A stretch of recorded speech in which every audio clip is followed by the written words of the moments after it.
नमस्कार. ते माझं अति स्वागत आहे. आज आपल्याबरोबर श्री हेमंत बापट आहे आणि दादा आज आपल्याला पितृपक्ष, पितृपंधरवडा आणि पितरांबद्दल काही माहिती देणार आहे आणि खूप इम्पॉर्टंट माहिती आहे. तर आपण प्लीज दादांकडे ऐकूया. नमस्कार दादा. श्रीराम नमस्कार. परत एकदा देव माझा या चॅनलचा मी खूप आभारी आहे आणि खरंच एक विशेष कौतुक असं वाटतं की ते जे विषय निवडतात प्रत्येक ज्याप्रमाणे सण येतात किंवा काही गुरुतत्व आहेत तर त्या अनुषंगाने त्यांनी अभ्यासून जे विषय ते रेकॉर्ड करतात आणि समाजापर्यंत ते पोचवत आहेत, हे सर्वात अतिशय उत्तम कार्य आपण म्हणू शकतो की आहे.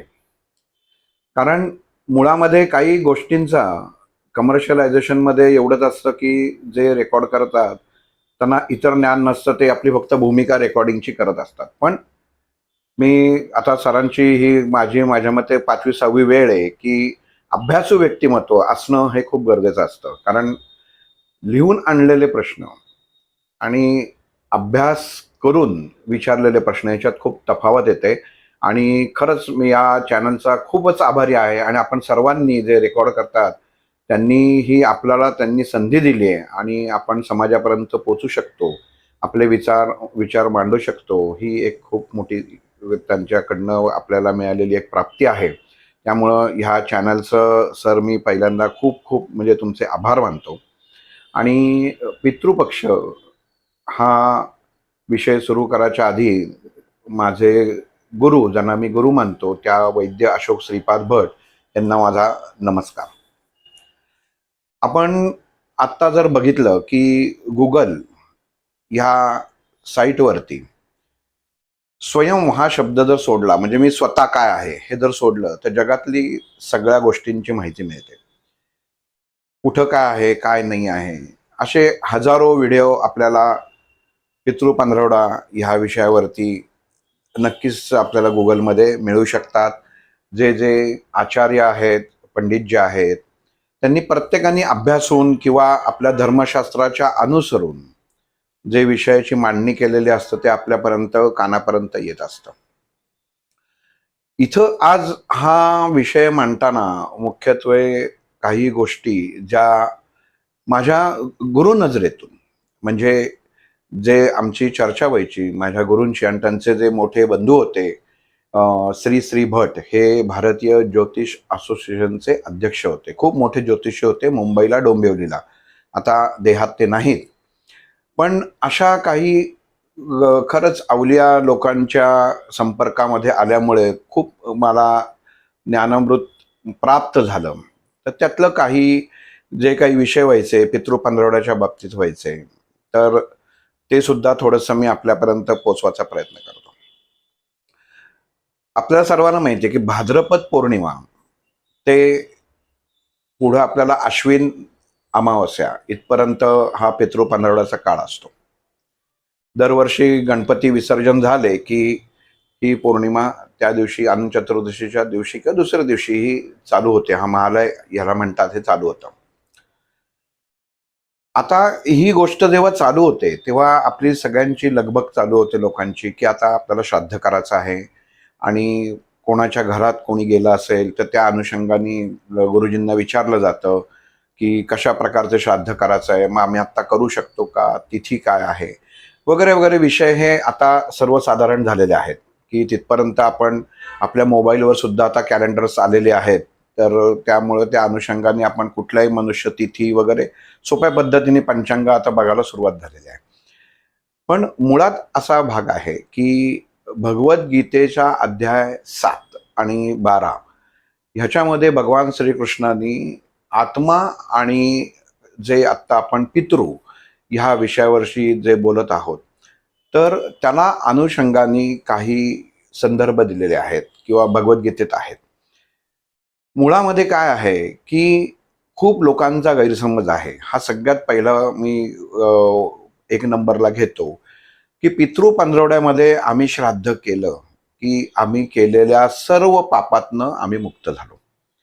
मी पाप हा शब्द मुद्दामून वापरला आहे कारण आपण मनुष्य काय करतो आणि आपली वृत्ती कशी आहे, आपले आचार विचार कसे आहेत, हे दुसऱ्यापेक्षा आपल्या स्वतःला माहिती असतात की मी काय आहे.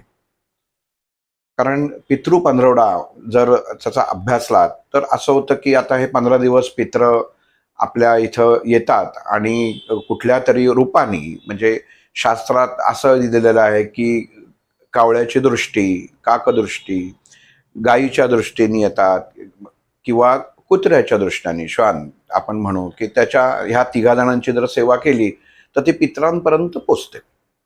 की आपण त्यांना काही खाऊ घातलं किंवा कावळ्याला जर तुम्ही पिंड दान केलं तर तेव्हा तो कावळा येऊन खातो, तर ते पितरांपर्यंत पोचलं, असं आपल्या शास्त्रामध्ये काही काही खुणा दिलेल्या आहेत.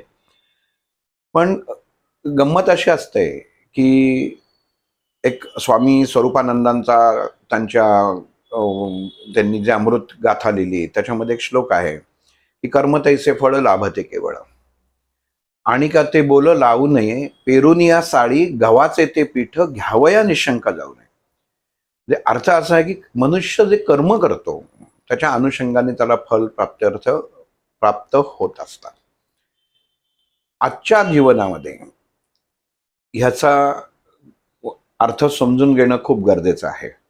कारण आता प्रत्येक घरामध्ये इस्टेटीसाठी जर तुम्ही बघितलं तर 10 पैकी 9 घरामध्ये संपत्तीसाठी, आई वडिलांच्या वाटण्यांसाठी, म्हणजे आश्चर्य वाटतं की बागबानचा आपण सिनेमा बघितला की अमिताभ बच्चन आणि हेमा मालिनी नवरा बायकोचा रोल केलेला आहे, पण मुलं वाटून घेतात. आपण तिथं म्हणतो छे असं होत नाही. पण आजही खरंच सातच्या समाजामध्ये ह्या घटना घडत आहेत.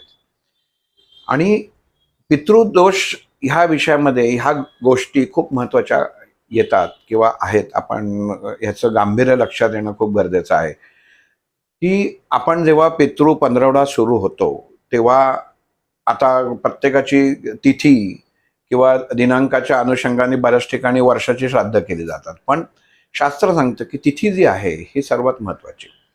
म्हणजे एखाद्याचा वाढदिवस जर समजा 19-20 तारखेला असेल जानेवारीच्या, तर त्याची तिथी जर अगोदराची असेल तर त्या तिथीला तो वाढदिवस साजरा करणं गरजेचं असतं. कारण पंचमहाभूताचा देह हा त्या दिवशी ह्या भूतलावर आलेला असतो. म्हणजे त्या सूक्ष्मातनं, त्या वीर्यामधनं तो प्रगट झालेला असतो. त्यामुळं ज्या दिवशी आपण या पृथ्वी तलावरती येतो, आपलं प्रवेश होतो, तो दिवस हा महत्त्वाचा असतो. आणि तसं श्राद्धामध्ये तोच दिवस आपण जसं मनुष्य ह्या पंचतत्वामध्ये विलीन होतो, ती तिथी खूप महत्त्वाची असते. म्हणजे तो दिवस महत्त्वाचा असतो. म्हणजे काहीच माहीत नाही. आणि ज्यांनी हा पितृ पंधरवड्याचा आपण म्हणतो की व्यासांनी आपल्या चारही वेदांमधनं हे कसं आलेलं आहे की गरुड पुराणामध्ये ह्याचा उल्लेख आहे की खरं वास्तविक पितृ पंधरवड्याचं जर सगळं उत्तम अभ्यास असेल ना तर गरुड पुराण जरूर वाचावं. पण दुर्दैव असो की समाजामध्ये गरुड पुराणाविषयी खूप मोठी भीती आहे की गरुड पुराण वाचलं की घरामधली व्यक्ती मृत पावते किंवा जो वाचतो त्याला त्रास होतो. पण हे लक्षात असं कधी कोणी घेत नाही की हे ज्ञानाचा एक भाग आहे.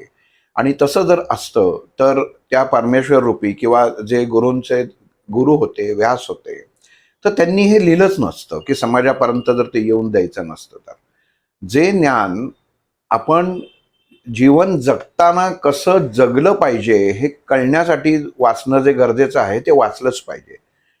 पण पुढं पुढं असं होत गेलं की काही धर्मशास्त्रातल्या काही लोकांनी सुद्धा त्याचा दुरुपयोग करून घेतला की जर हे ज्ञान लोकांना माहिती पडलं तर ते पापच करायची नाही. म्हणजे ही अक्षरशः एक सत्यस्थिती आहे की जर जर कोणी गरुड पुराण जरूर वाचावं असं माझं म्हणणं आहे की ते जर वाचलं तर खरं पितृ पंधरवड्याचा अर्थ आणि जीवन कसं जगावं, म्हणजे जसं भगवद्गीता हा ग्रंथ आहे तसं गरुड पुराण आहे की त्याच्यामध्ये देहाचं देहात असताना आणि देहानंतरचं मनुष्याचं जो घटनाक्रम आहे तो सर्व पूर्ण दिलेला आहे.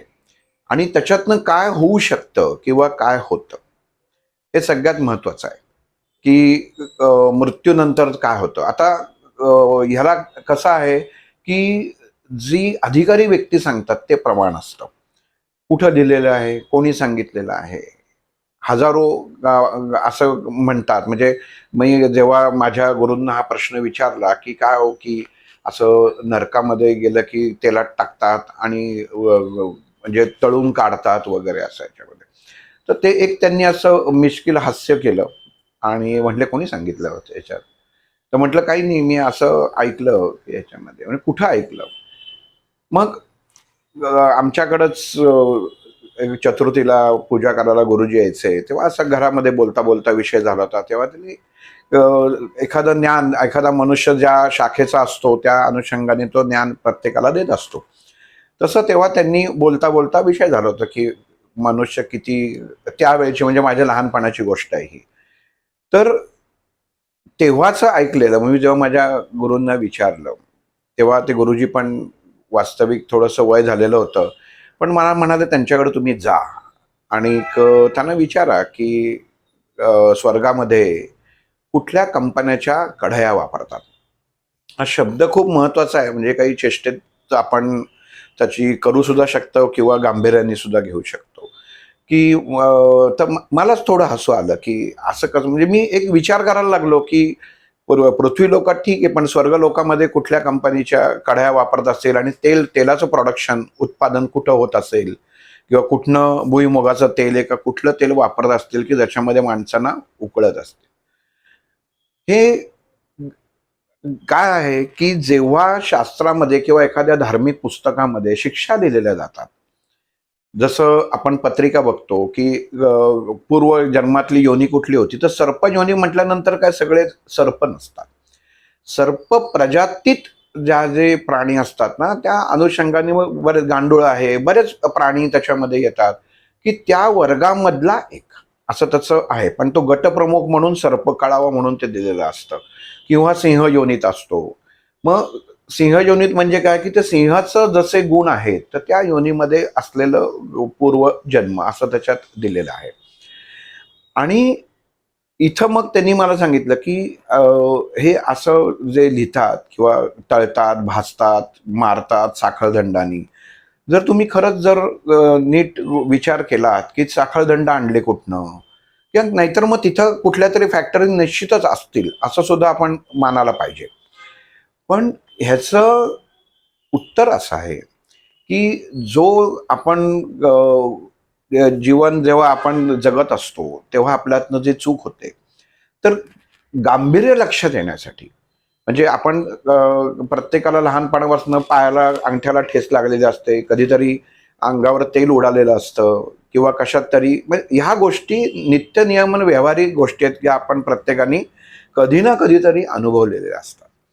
मग अंगावर तेल उडलं तर आपल्याला काय चटका बसतो किंवा काय त्रास होतो? तर ही क्रिया आणि ही हा भोग हा आपल्याला मनुष्याला माहिती असतो. तर त्या सदृश्य म्हणजे अशी शिक्षा तेव्हा मध्ये आपल्याला त्या पिंडामध्ये गेल्यानंतर मिळू शकते, असं कदाचित असेल. मी हा कदाचित शब्द सुद्धा मुद्दामून वापरतोय. कारण मनुष्य जेव्हा देह सोडून जेव्हा पुढच्या तो प्रवासाला लागतो, तेव्हा भौतिकतेतल्या सर्व गोष्टी इथंच सुटून जातात. आणि मग तिथं त्या जगतामध्ये काय आहे, काय नाही, आज ॲस्ट्रल वर्ल्डचा अभ्यास करणारे आहेत, त्याच्या अनुषंगाने बऱ्याच जणांचे प्रॉब्लेम सॉल्व्ह करणारे आहेत.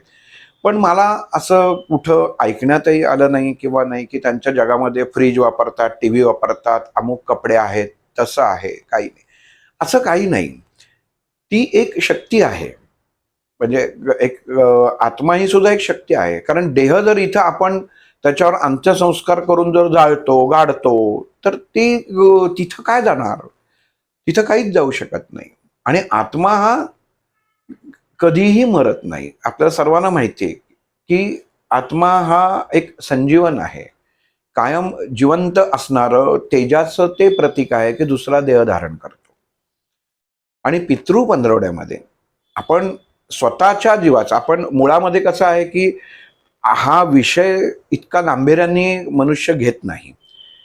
हा वास्तविक पितृ पंधरवडा म्हणजे आमचे डॉक्टर आणि त्यांचे काकाही म्हणायचे, की हे आपण जसं एक वर्षातनं एकदा LICचा हप्ता भरतो ना, की एक वार्षिक हप्ता, अॅन्युअल हप्ता, तसा हा एक हप्ता आहे. वर्षातनं एकदा येतो, 15 दिवस येतात, माणसं त्या त्या गोष्टी त्याला देतात. असं त्यांना वाटतं, की आता मी दिलंय, तर आता मी वर्षभर परत सगळ्या कारवाया करायला किंवा अमुक करायला मोकळा. तर तसं नाहीये. मनुष्य जीवन जगावं कसं, आपलं आचरण कसं असावं, ह्याच्यासाठी हे 15 दिवस मुख्यत्वे दिलेले आहेत आणि स्वतःचा अभ्यास करण्यासाठी दिलेले आहेत. की आपण जीवनामध्ये इतकं सोपी गोष्ट असते, की आपल्याकडे काम करणाऱ्या अगदी एखाद्या व्यक्तीपासनं, स्त्रीपासनं, पुरुषापासनं ते ऑफिसमधल्या आपले बॉस असतील किंवा आपण कोणाचे बॉस असू, तर आपण मनुष्याशी कसं वागतोय हे कळणं खूप गरजेचं असतं. पितृ पंधरवडा म्हणजे फक्त वडील, आजोबा, पणजोबा ह्यांना किंवा त्याच्याबरोबर आपण श्राद्ध करताना आता पाहिलं असेल, की आपल्या घरातले सगळे नातेवाईक, मावशा, काका, मामा ह्यांना सगळ्यांना आपण अंगठ्यानी पाणी देतो आणि आता ते त्यांना पाणी दिलंय म्हणजे वर्षाचं काम झालेलं आहे, तर असं समजतं. तर तसं नसतं. आपल्या जीवनामध्ये प्रत्येक क्षणी जी व्यक्ती येते, जो प्राणी येतो, हा प्रत्येक जण आपल्याशी निगडीत असतो आणि जो समूह येत असतो, तर ह्याच्याशी आपण कसं वागलोय, तर ह्याचं अध्ययन करायचं असतं आणि हा चूक सुधारण्याचा एक दिलेला 15 दिवसाचा कालावधी म्हटलात ना तरी चालेल, की ह्या परत चुका होऊ नयेत. आता इथं अजून एक गंमत म्हणजे कशी आहे, की बरेच जण म्हणतात, की आता ठीक आहे आम्ही आज घरामध्ये श्राद्ध केलं. वरती गच्चीमध्ये पिंड नेऊन ठेवला. पिंड नेऊन ठेवला लगेच कावळ्याने तो लगेच खाल्ला आणि इतर पक्ष्यांनी पण खाल्ला. आता इथं गंमत काय होते, बऱ्याच वेळा जिथं पिंड ठेवला जातो, तिथं कावळा उशिरा येतो, येत नाही. कारण कावड्याला एकमेव पक्षी असा आहे, की ज्याला आत्मा दिसतो. ही त्याला एक परमेश्वराने ती दिलेली शक्तीच आहे. त्यामुळे त्याच्यामध्ये दुमतच नसावं. पण इतर पक्षी सुद्धा येतात. म्हणजे कबुतरं येतात, चिमण्या येतात, साळुंक्या कोकिळा येतात. ते सुद्धा खायचा प्रयत्न करतात. तर आपण लगेच त्यांना हाकलतो, की नाही हा कावड्याने शिवला पाहिजे.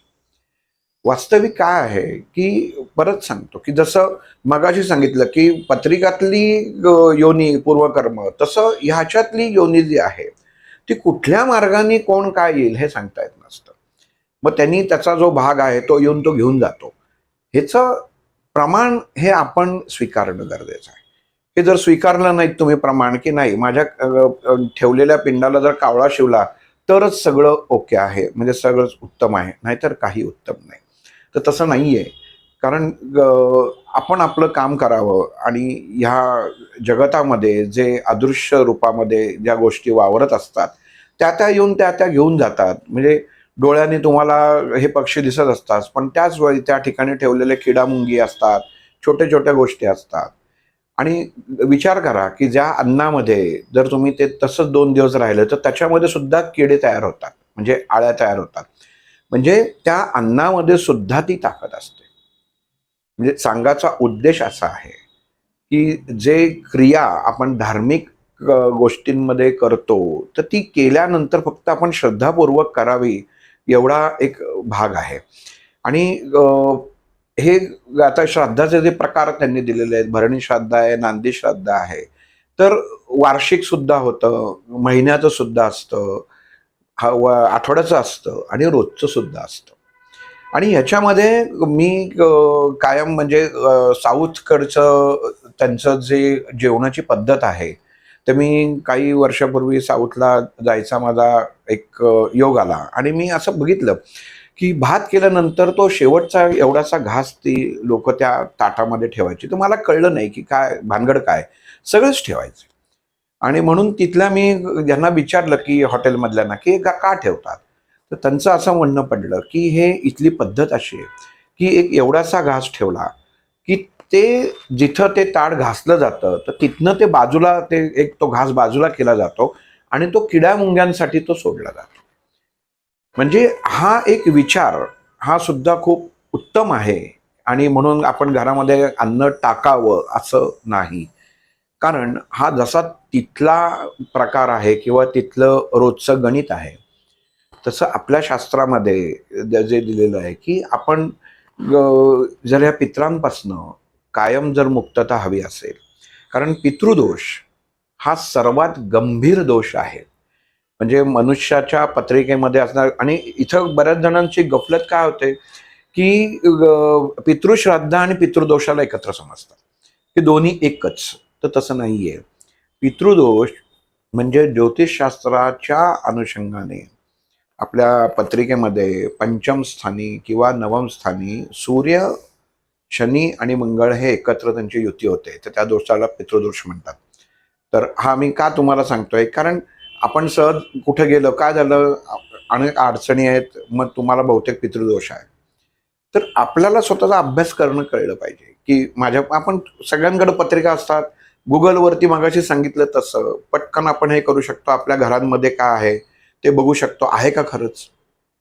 कन्फर्म करा. समोरच्यांनी सांगितलं म्हणून लगेच त्याच्यामध्ये त्या गोष्टी करण्याच्या पाठीमागं जाऊ नका. आधी समजून घेणं खूप गरजेचं आहे. आणि मग जसं आपल्या धर्मात सांगितलेलं आहे, की रोज आपल्याला सूर्याला अर्घ्य देणं गरजेचं आहे. पण आता आपल्या इथे नदी नाही, तर मग काय करायचं? मग आपण ठीक आहे, त्यातल्या त्यात काय केलं, जेवायला बसलेलो आहे. आता जेवताना तुम्ही देऊ शकता. सकाळ, दुपार, संध्याकाळ 3 वेळा सांगितलेलं आहे. संध्या सांगितलेली आहे, त्रिकाल संध्या सांगितलेली आहे. ती होत नाही. ठीक आहे, तेही होत नाही. ती एकदा करावी. ती नसेल, आठवड्यातनं एकदा करावी. पण ह्या गोष्टी करणं आपल्या शास्त्राच्या अनुषंगाने सांगितलेल्या आहेत, त्या करणं गरजेचं आहे. आणि दुसरी गोष्ट, की वर्षभर हे पितृ पंधरवडा जे आपण 15 दिवसात जे काम करतो ना, तर काय असतं, मनुष्य हा फक्त वासनेतच अडकतो. म्हणजे एखादं जर श्रीमंत व्यक्ती असेल, तर त्याची बंगला गाडी आहे असं आपण समजू. तर तो बंगला गाडी जेव्हा शेवटचं त्याचं आयुष्य चालू असताना त्याला कळतं, की मला या बंगला गाडीचा काही उपयोग नाहीये. मला काय पाहिजे, तर अन्न आणि पाणी पाहिजे. कारण शेवटपर्यंत वासना ही अन्नातच अडकलेली असते. म्हणजे एक ह्याचं उदाहरण आता आठवलं म्हणून सांगतो. अतिशय गमतीदार उदाहरण आहे, की मी बघून हैराण झालो. जिथं माझं ऑफिस आहे तिथं खाली एक फॅमिली राहते आणि त्यांच्या मुलाचं लग्न झालं. आणि त्यांच्यामध्ये त्या याचा बोकडाचा बळी देतात लग्न झाल्यानंतर. आणि मी आपला वर्ण बघत होतो, की काय काय चालू आहे. एक 4-5 दिवसापासून येऊन ते बकरी ती बांधली होती, तिला सगळं उत्तम खायला देत होते वगैरे सगळं. आणि माझ्या मनामध्ये एक प्रश्न उत्पन्न झाला, की मृत्यू जर भगवंताच्या हातात आहे, आपण म्हणतो की प्रत्येकाचं भगवंताने लिहून दिलेलं आहे, की या क्षणी त्याची वेळ कोणी बदलू शकत नाही. आणि 2 दिवसानंतर ह्या आता जे बांधून ठेवलेलं आहे, ह्या शेळी काय जे बोकड असेल त्याचा मृत्यू हा नक्की आहे. मग ह्याला प्रमाण काय, की हे परमेश्वराच्या हाती आहे. असं माझ्या मनात त्यावेळी एक प्रश्न उत्पन्न झाला, की आपण ह्याच्यावर विश्वास ठेवावा की नाही? बिचाराला एवढं बांधून ठेवलंय, त्याला खायला घालतायत, त्याला पाणी पाजतायत. आणि 2 दिवसांनी त्याच्यानंतर लग्न झाल्यावरती जेव्हा घरामध्ये वधू प्रवेश होईल, त्याच्यानंतर ती काय जी काय पूजा असते त्याच्यात त्याला ते मारणार, म्हणजे त्याचा बळी देणार. मग म्हटलं, की हा चौथा दिवसाचा सूर्य काय हा बघू शकणार नाही, हे निश्चित आत्ताच आहे.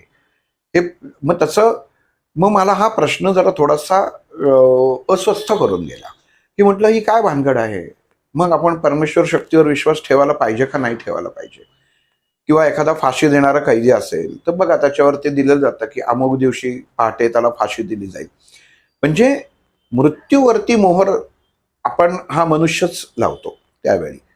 पण परमेश्वर आपण तेव्हा असं जर म्हटलं, की नाही परमेश्वरांनी त्या जेलरला, न्यायाधीशाला बुद्धी दिली, की त्यावेळीच त्याचा मृत्यू व्हावा आणि त्याच्या हातनंच लिहून घेतलं.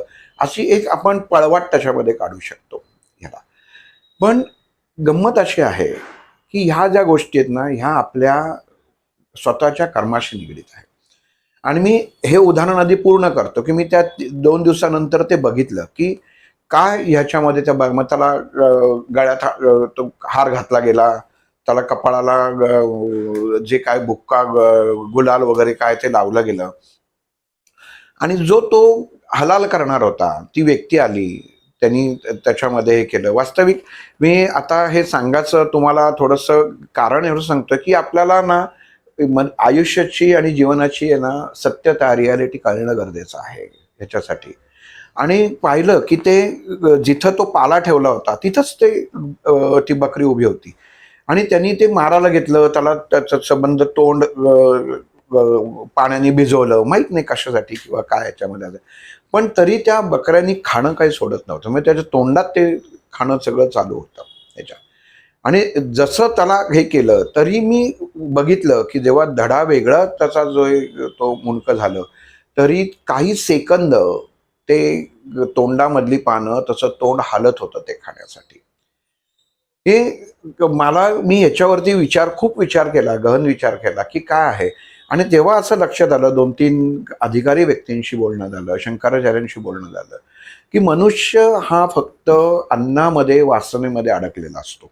अन्न आणि पाणी ह्या 2च गोष्टी अशा आहेत, की ज्याच्यामध्ये मनुष्याचं जीव किंवा अडकलेला असतो. कारण भौतिक गोष्टी मध्ये अडकलेली व्यक्ती, आपण एखादं म्हणतो की माझी इस्टेट मी कोणाला देणार नाही, संपत्ती देणार नाही, आणि मग त्याच्यावरनं वाद निर्माण होतात की आपण आत्ता इतिहास वाचलेला आहे, अख्खी पेशवाई बुडाली, बरेच गोष्टी अशा आहेत आपल्या इतिहासामध्ये दिलेल्या की त्यानंतर निपुत्रिक घराणं सगळी झाली, म्हणजे इतके दोष त्याच्या पाठीमागे लागले.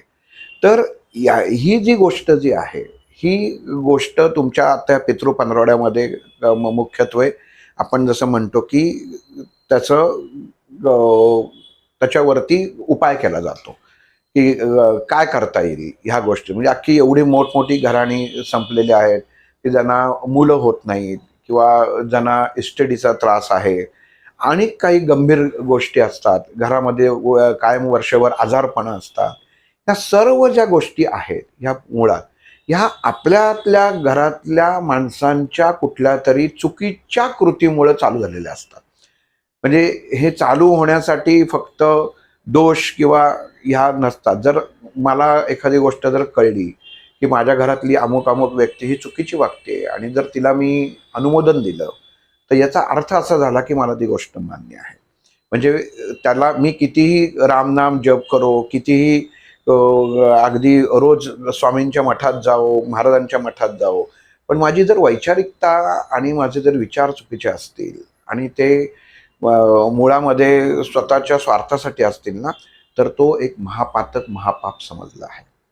इथं एक मी भगवान श्रीकृष्णाचं उदाहरण त्याच्यामध्ये सांगतो, म्हणजे ते लक्षात येईल की काय आहे ते.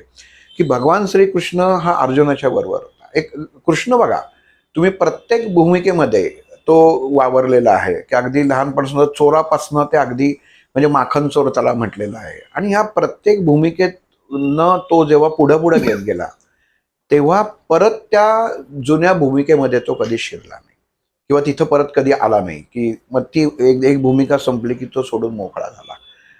आणि सगळ्यांमध्ये आपण जसं म्हणतो की कृष्णाची सगळ्यात भक्त कोण काय आहे, तर कुंतीला मानलं जातं की कुंती ही सगळ्यात श्रीकृष्णाची परमभक्त होती. तर का होती? की सगळ्यांनी भगवान श्रीकृष्णाने सांगितलेलं आहे की तुम्ही मलाकडं काही मागा, तुमची किती संकट असो किंवा काही असो, मी तिथं हजर आहे. तुम्ही, आणि संकट निवारण झालं की श्रीकृष्ण पुढं जायला मोकळा व्हायचा, की तिथं तात्पुरतं तुम्ही हाक मारलीत की अमुक अमुक, जसं आत्ता आपण करत असतो. की आपल्याला काही अडचण आली की स्वामी या, महाराज या, अमुक कुठल्या देवतेला आवाहन करतो की आत्ता मलाही अडचण आहे. आणि कुठल्याही चांगल्या भूमिकेसाठी कोणी बोलवत नाही. कोणाला जर सांगितलं की आज मला व्यवसायामध्ये ₹1,00,000 फायदा झाला, तर कोणी म्हणत नाही की त्याच्यामध्ये की बाबा चला ₹1,00,000 फायदा झालाय. मग तिथं मनुष्य म्हणतं मी हे माझ्या कष्टाने केलं. त्याच्यात काय आहे? ही वैचारिकता आहे. म्हणजे दोष कसे उत्पन्न होतात हे तुम्हाला सांगायचा प्रयत्न करतोय. की फक्त वाईट अवस्थेमध्ये परमेश्वराला हाक मारली जाते. आणि मग भगवंतानी त्याच्यामध्ये सांगितलं की कुंतीला जेव्हा त्यांनी अवतार समाप्तीच्या वेळी प्रत्येकाला जे आहे ते सगळं दिलं, तेव्हा कुंतीने फक्त मागितलं की मला काहीच नको, मला फक्त तुझं नाव घ्यायची फक्त मला कायमची परवानगी दे आणि ती ताकद दे. म्हणजे काय केलं, तर ती कृष्णात एकरूप झाली. आणि इतर ठिकाणी काय झालं, कृष्ण भक्तांसाठी आला, पण भक्तांची कामं पण केली, पण तिथं भौतिक अवस्थेत ते भक्त आनंदी झाले. पण परमेश्वर शक्ती जेव्हा एकरूप होते तो अनुभव फक्त कुंतीनीच घेतलेला आहे. आपल्या शास्त्रामध्ये दिलेलं आहे. अगदी अर्जुन सुद्धा श्रीकृष्णाशी एकरूप होता, पण कुंतीला सर्वश्रेष्ठ मानलं गेलं पाहिजे. आणि त्याच धर्तीवरती आपण ह्या कर्माच्या सिद्धांताच्या अनुषंगाने हा पितृपंधरवडा बघणं गरजेचं आहे. की भरणी श्राद्ध आहे. आपण मुळात काय असतं, श्राद्ध म्हटलं की वाईट. आता मी एक 2-3 दिवस त्याच्यामध्ये एक हे व्हिडिओ पण बघितले की केस कापू नका, नख कापू नका, काय गोष्ट करू नका, सोनं चांदी खरेदी करू नका, नवीन गोष्ट खरेदी करू नका. का खरेदी करू नका? तर तुमच्या पितरांना त्याचा त्रास होईल, त्यांचा अपमान होईल. तुम्ही केलेली स्टेटमेंट अगदी मला मान्य आहे. फक्त कसं आहे की कसा अपमान होईल हे पण आपल्याला सांगणं गरजेचं आहे. की कसं काय त्याच्यामध्ये होईल. निसर्गाने जर हे चक्र चालू केलेलं आहे, परमेश्वरांनी जर चालू केलेलं आहे, जर तेव्हा असतं तर तेव्हा माझ्या मते धर्मशास्त्रामध्ये व्यासांनी लिहून ठेवलं असतं की त्याच्यात तुम्ही नख कापू नका, केस कापू नका, सोनं चांदी करू नका, चांगले शुभ कार्य करू नका. काय जर जर तुमची शांत असतील, तुम्ही मनुष्य आपली जी नातं असतं हे ते जिवंत असताना जर तुम्ही त्यांना आपलंसं केलं असतं, जर सेवा केली असेल, तर मला असं वाटत नाही की ते तुम्हाला कुठल्या प्रकारचा त्रास देतील की तू हे खरेदी करतोयस ना, मग मला वाईट वाटतं. एक मुलगा साधा बघा, आपण घरामध्ये मुलांनी काही जर त्याच्या पहिल्या पगाराचं घेतलं, काही घेतलं, तर आपण त्याला असं म्हणू शकतो का? आणि असं मग जर तुम्ही हे जर केलेलं आहे, जर नियमावली जर काढाशी झाली पितृपंधरवड्याची ना, तर मग प्रत्येकाला घरामध्ये 15 दिवस लुंगीवर बसायला लागेल किंवा लंगोटीवर, फक्त म्हणता येणार नाही कारण लंगोटी आता नामाशीच झाली, तर लुंगीवर बसायला लागेल. की काय खायचं हे सुद्धा दिलेलं आहे. तुमचं आचरण 15 दिवस कसं पाहिजे ते सुद्धा दिलेलं आहे. मग हे आपण करतो का? दाढी सुद्धा, केस म्हणजे काय फक्त काय डोक्यावरचे केस आले का? देहावरती जिथं जिथं केस आहे ते भगवंतांनी का दिलेले आहेत? तर ते एक शरीराचं तुम्हाला हिटसिंग म्हणून त्यातली ऊर्जा नियंत्रित व्हावी म्हणून त्या दिलेल्या गोष्टी आहेत.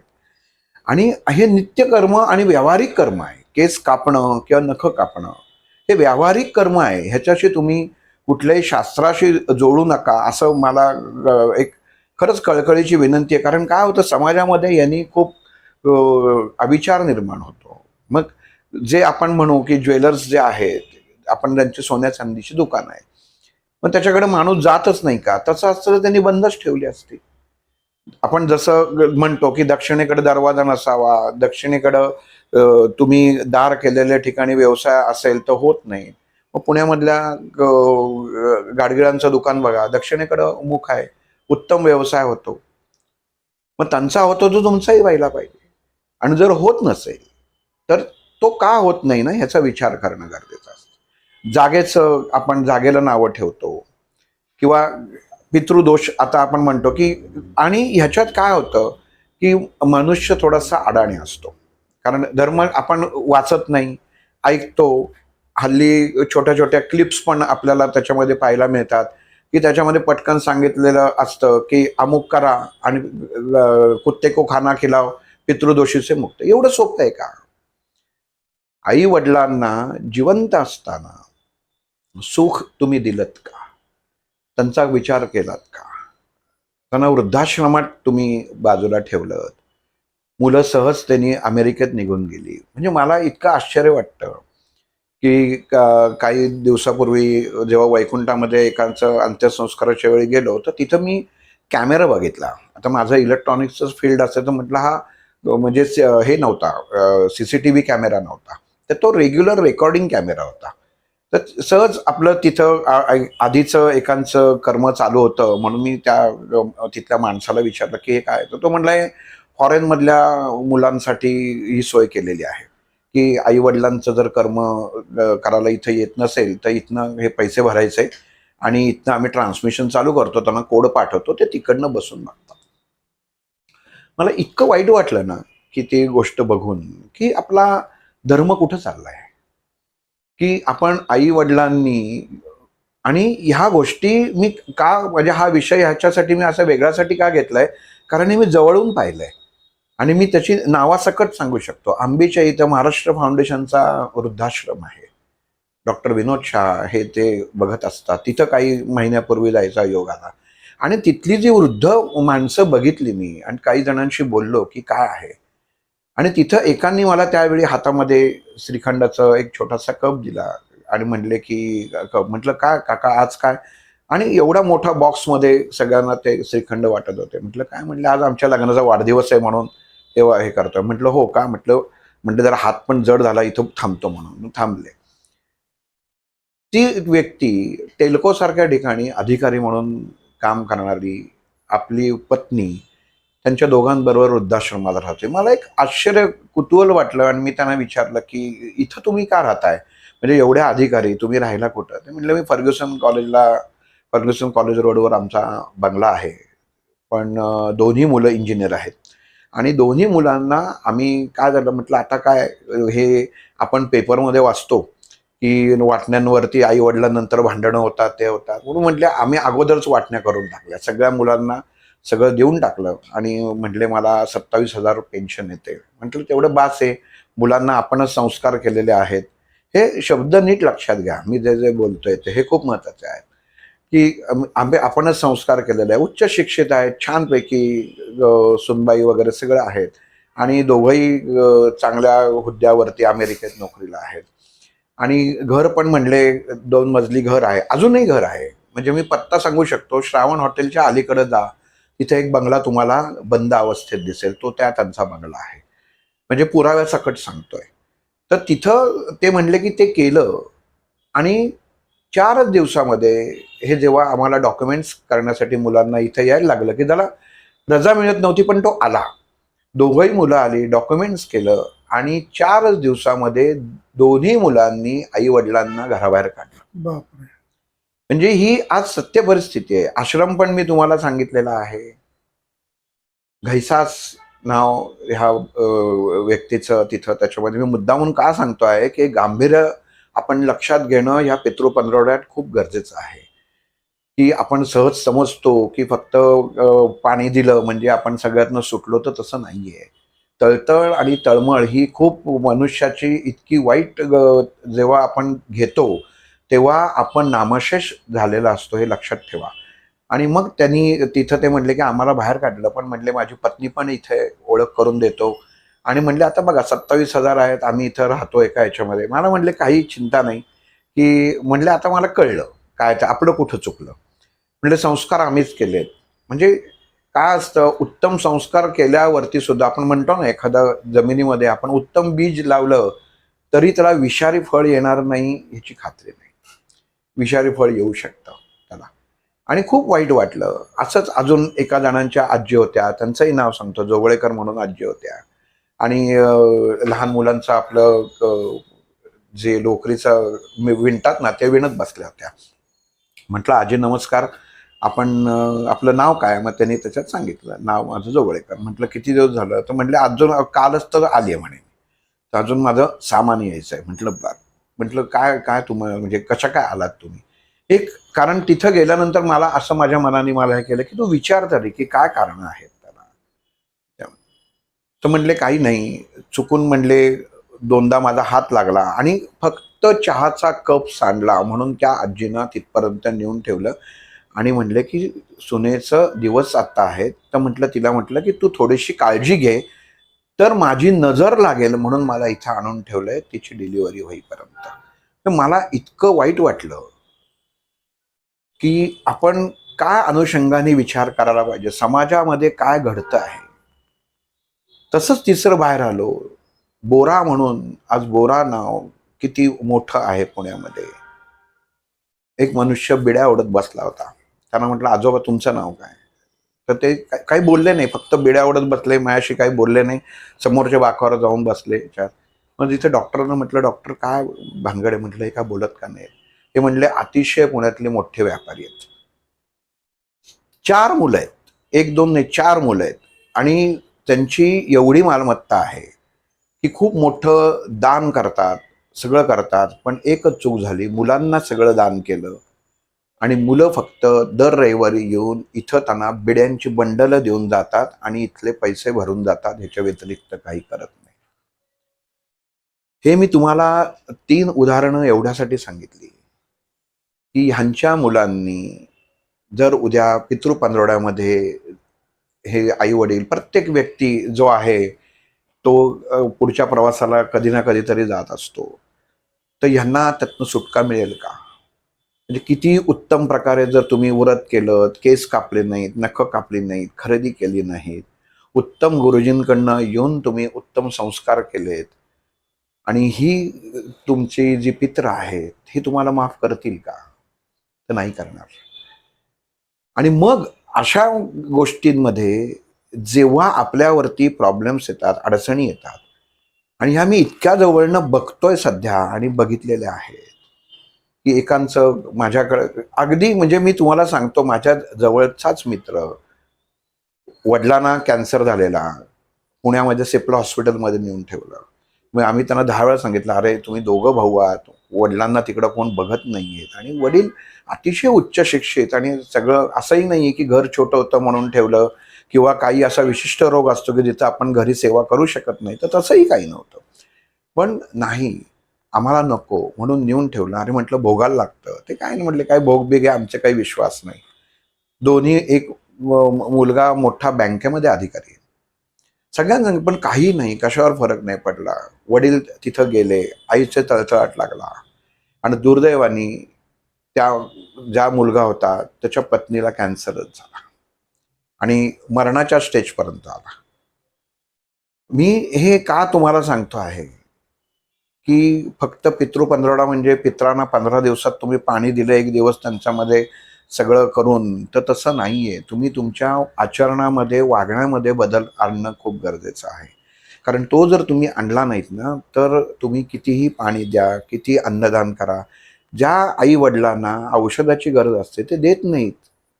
ज्यांना खरंच आजारी असतात त्यांना दिलं जात नाही औषध, आणि मग नंतर तुम्ही त्या ह्याच्यासाठी श्राद्धासाठी 4,000 5,000 अगदी गावाकडं माणसं मांडव घालून त्याच्यामध्ये श्राद्ध करतात, त्यांचे फ्लेक्स लावले जातात. म्हणजे खूप आश्चर्य वाटतं ह्या गोष्टी सगळ्या बघून, की कसं काय परमेश्वर यांना ह्या माणसांना बुद्धी पण देतो, आणि कसं काय ह्या गेलेल्या व्यक्तींच्या म्हणजे पितरांना न्याय कसा मिळवून देणार. एवढं सोपं आहे का या गोष्टी? की फक्त यायचं आणि आपण 2 गुरुजींकडनं करायचं. तिथेही फसगत चालली आहे. म्हणजे ते आता कर्मकांड करताना सुद्धा तुमचा खिसा बघून कर्मकांड केलं जातं. हे सुद्धा म्हणजे आत्ताच सकाळी एक जण मला म्हटलं त्यांच्याकडं हिरण्यक श्राद्ध करतात. आता आधी एकतर श्राद्ध म्हटल्यानंतर लोकांचा विश्वास नसतो, कारण त्यातनं काही मिळतच नाही असं त्यांचा पूर्ण खात्रीच असते त्यांना की ह्याच्यातनं काय मिळणार आहे, काही होत नाही. त्यातून 80% लोक कुठल्या तरी मंदिरामध्ये अन्नदान करतात किंवा कुठल्या तरी याच्यामध्ये जाऊन पावत्या फाडतात आणि म्हणतात की नाही, आम्ही तिथं जाऊन पावत्या फाडल्या, तिथं जाऊन अन्नदान केलं. ते चुकीचं आहे. तुम्ही ते करा. ती कृती चुकीची म्हणत नाहीये, कृती योग्य आहे, पण ह्याला ती अल्टरनेटिव्ह नाहीये. म्हणजे ह्याच्यासाठी ती केलेली कृती ती योग्य नाहीये. आणि पिंडदान म्हणजे तुम्हाला तुम्ही गुरुजी नसतील, ठीक आहे, हरकत नाही. तुम्ही स्वतःचं अर्ध्य देऊ शकता. लोकांना माहीत नसतं, आपण अंगठ्यातनं पाणी देतो म्हणजे पाणी कुठं ओतायला पाहिजे हे सुद्धा लोकांना माहीत नसतं. म्हणजे किती आहे, आपण इथं ओततो, म्हणजे आता ही जर कृती जर तुम्ही धरली तर इथं ओततात पाणी. तर पाणी हे अंगठ्याच्या आणि ह्या बोटाच्या इथं निम्म इथं ओतलं जातं. म्हणजे अंगठ्याच्या निम्मा अंगठा आहे ना, तिथं पाणी जर ओतलं तर ते पितरांना पोचतं. जर इथं पोचलं तर ते देवलोकातनं पितृलोकामध्ये जातच नाही. ही कृतीच माहीत नसते. गुरुजी बघतात का ही कृती, सांगतात का तुम्हाला? मग गुगलमध्ये एवढं बघतात ना, तर आपण पाणी कसं द्यावं पितरांना ही कृती पण त्याच्यामध्ये बघा. ही सर्व गोष्टी तुम्हाला गरुड पुराणामध्ये वाचायला मिळतील. का वाचायचं? की आपण केलेली कृती योग्य आहे ना. तुमच्याकडे आलं, तुम्हाला अगदी उसुगरास भात दिला, पण तो अर्धा कच्चा शिजलेला असेल तर त्याचा काही मसाल्याचा काय उपयोग आहे? काहीच नाही. मग कृती सुद्धा ही सुद्धा पूर्ण व्यवस्थित असणं गरजेचं आहे की त्याच्या अनुषंगाने होतं. आणि आता कसं दिलेलं आहे की बघा, आधी श्राद्ध म्हटलं की आपण सिनेमामध्ये बघतो की सगळे पिंड करतात, सगळा मोठा विधी केला जातो. आत्ता कालानुरूप त्याच्यात 2 हिरण्य चटावरचं श्राद्ध त्याला म्हणतात, की ते केलं जातं. एक अर्ध्या तासामध्येच हे होतं. मी मुद्दामून याचा अभ्यास करून त्यांना विचारलं, की ह्या श्राद्धामध्ये आणि त्या श्राद्धामध्ये काय फरक आहे हो? काय म्हणजे ते एवढं 4-5 तास, 3-4 तास चालतं आणि हे म्हटलं एक अर्ध्या 40 मिनिटामध्ये संपतं. काही फरक आहे का? म्हणजे की पिंडदानाचं जर श्राद्ध केलं तर खरंच ऋणमुक्ती होईल आणि जर ह्यानी केलं तर होणार नाही. तर असं काही आहे का?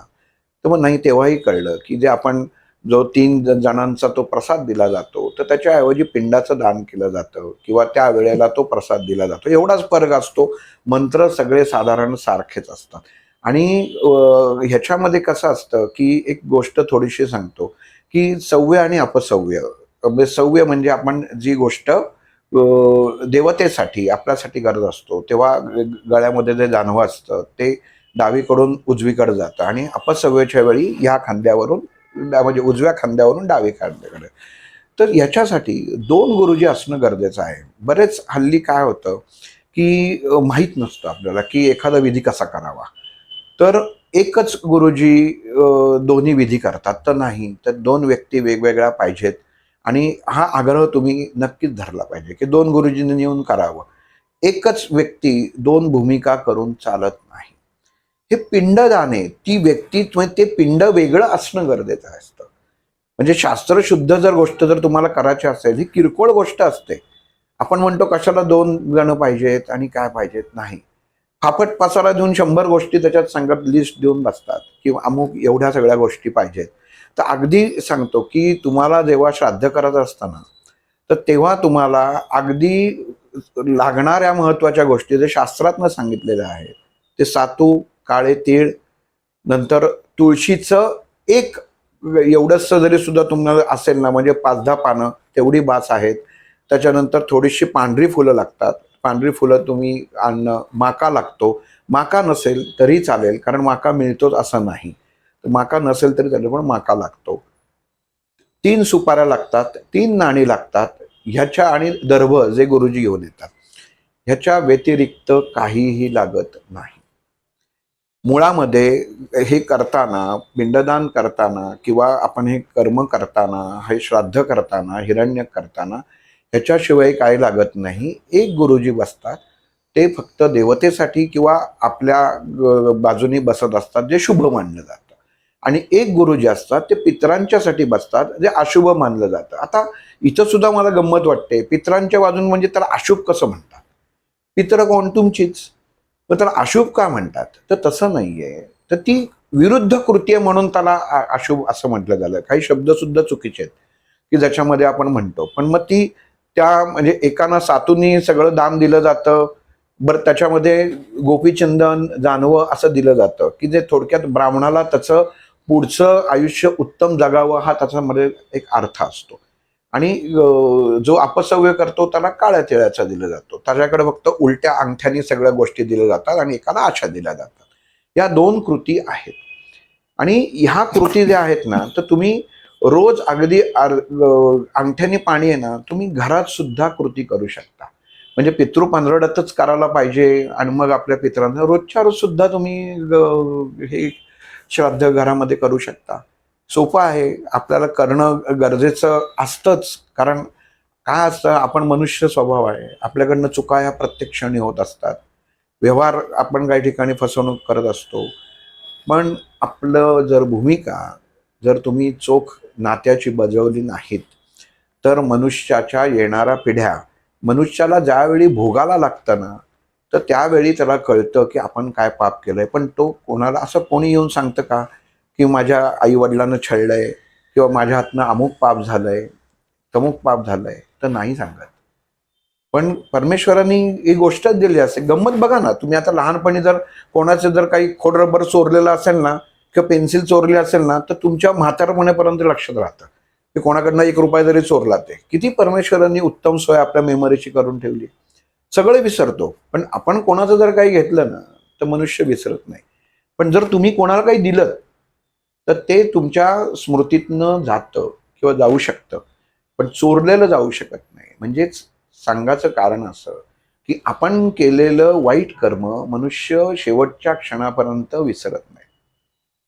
मग त्याच्यावरती जो रिसर्च झाला त्याच्यामध्ये दिले की आपण हे ICU मध्ये बघत असतो पेशंट किंवा डोळे एका बाजूने असा सरळ बघत असतो, काही कळत, आपण म्हणतो काही नाही, काय करतायत काही नाही, कळत काही नाहीये, फक्त डोळे उघडून बघतायत, बाकी त्यांना काही कुठं स्पर्श केलेला किंवा काही केलेलं कळत नाही.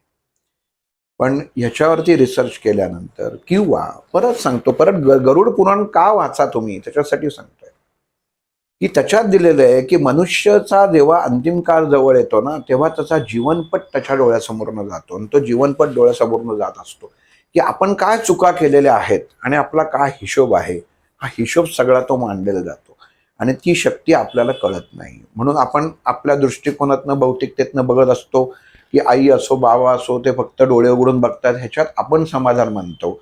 पण वास्तविक त्या मनुष्याचा त्यावेळी जीवनपट चालू असतो की जीवनात तू काय केलंयस, तुला काय करायचं आहे आणि तुझे भोग आणि काय आहे.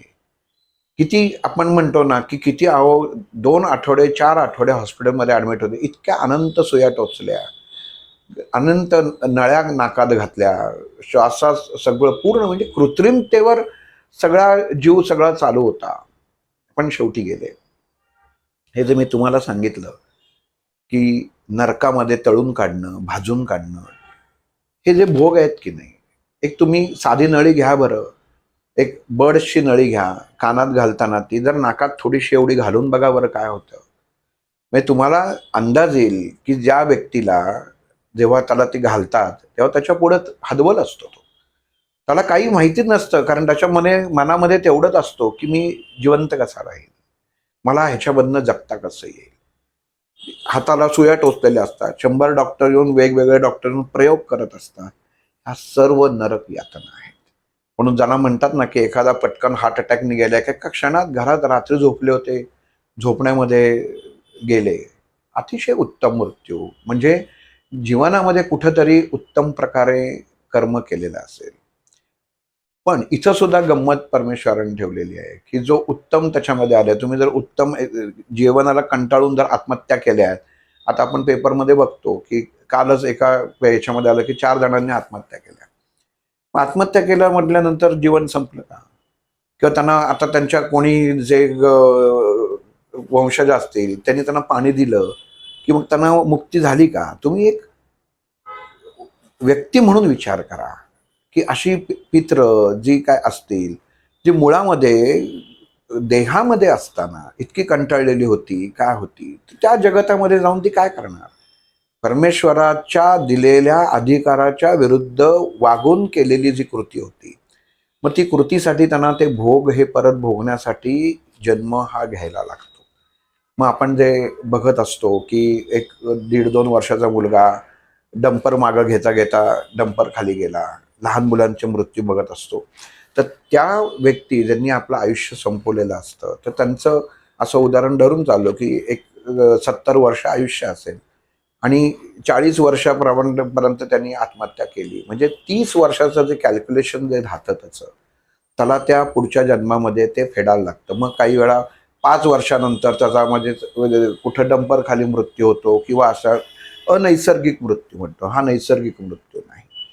मग त्याला ते भोगायला लागतं आणि मग त्या योनी ह्या मुक्त होत नाहीत. आणि मग आणि जर तसं असेल तर अजून घरातला मी एकांना सांगतो, म्हणजे हा तर प्रसंग घरातला आहे, फक्त नाव घेत नाही, की खायलाच प्यायला न दिलं, काही गरजच नाही, का दिलं नाही? तर व्यक्तीला रात्री संडासता लागते आणि मुलाला सकाळी ती जुलाब झालेला संडास आईचा काढायला लागतो, म्हणून आईला खायला दिलं नाही.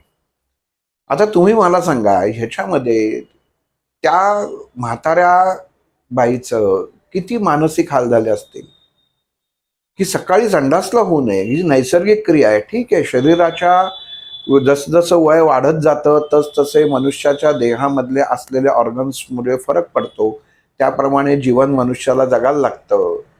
पण ते होऊ नये म्हणून, मला त्रास नको म्हणून त्या जीवाला खायलाच घालायचं नाही आणि ते मेल्यानंतर डोक्याला हात लावून बसायचं की कसं गेलं म्हणून, तर कसं होईल?